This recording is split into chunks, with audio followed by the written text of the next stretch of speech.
Bura cəmi 7 gün əvvəl Bakının Xətai rayonunda istifadəyə verilmiş Gənclik Parkıdır.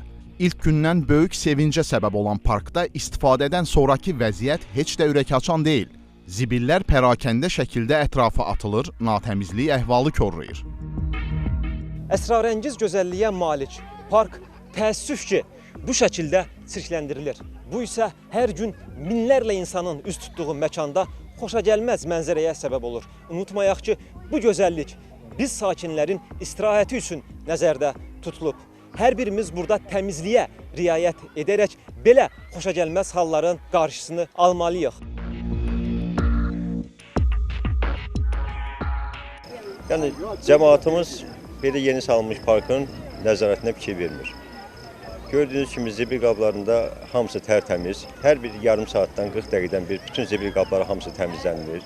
Uşaqlar üçün qoyulmuş bu yerlənçəklərdə görürsünüz ki, böyüklər gəlib istifadə edir. Uşaqlar üçün balaca evciklər qoyulubdur, görürsünüz ki, onun içərisində yəni yaşlı insanlar gəlib oturub orada şəkillər çəkdirirlər. Düzgün olmayan bir şeylərdir. Son günlər sosial şəbəkələrdə paylaşılan şəkillər də möhtəşəm parkda natəmizliyə yol verildiyini açıq-aşkar göstərir. Belə görüntülər hər gün yeni məkanda rahatlıq tapmağa çalışan insanları da narahat edir. Onlar deyirlər ki, istirahət üçün hər cür şəraiti olan parka vətəndaşlar özləri sahib çıxmalıdırlar. Gərək insanlar özü başa düşsün ki, çirkləndirmək olmaz. Bunu bizim üçün eliblər də, sağ olsunlar, canları sağ olsun. Bax, gör nə gözəl düzəldiblər. Bunu biz də təmiz saxlamalıyıq, bizim borcumuz təmiz saxlamaq.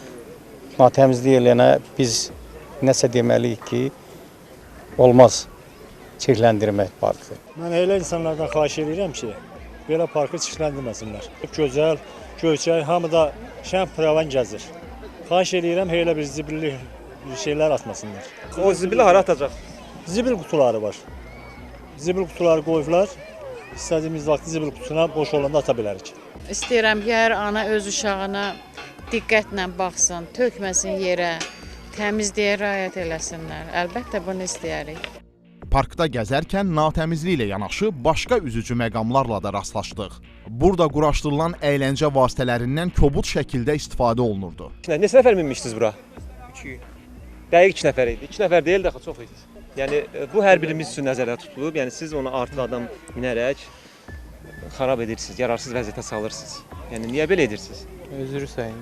Təəssüf ki, əlillər üçün nəzərdə tutulan ərazidə də vəziyyət ürəkaçan deyil. Uşaqlarını nəzarətsiz buraxan valideynlər bununla da istirahətə və eləcə də əyləncəyə daha çox ehtiyacı olan vətəndaşlarımızı bu imkandan məhrum etdiklərinin fərqinə varmalıdırlar. Tanınmış bloger Kamran Razmavar deyir ki, insanlar parka öz evləri kimi yanaşmalıdırlar. Park etikası ilk öncə ondan ibarətdir ki, biz parkda özümüzü evdə kimi aparmalıyıq.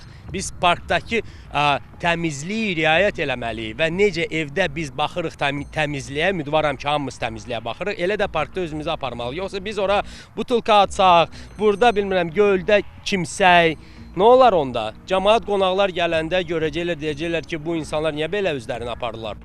Parkda istirahət edən hər kəs sosial məsuliyyətini dərk edib tullantıları zibil qutularına atmaqla həm də 43 hektarlıq ərazidə çalışan təmizlik işçilərinə də kömək etmiş olarlar. Anar Əsədov, Ceyhun Rzayev, Aydın Bayramov, Xəzər xəbər.